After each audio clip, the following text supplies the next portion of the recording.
Then I look in the tank. See, there's no gas in the tank. No gas, tank empty. Alright. So we're gonna put some gas in the tank. And if I can pour it without a funnel. I'll try.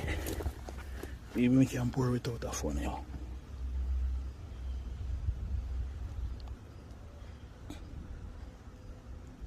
Gas go in the tank.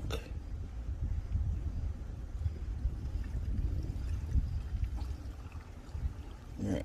Put some gas in the tank. That's first thing. Whoa! Alright, it's full. Now the tank full with gas. We're going to try and crank it now.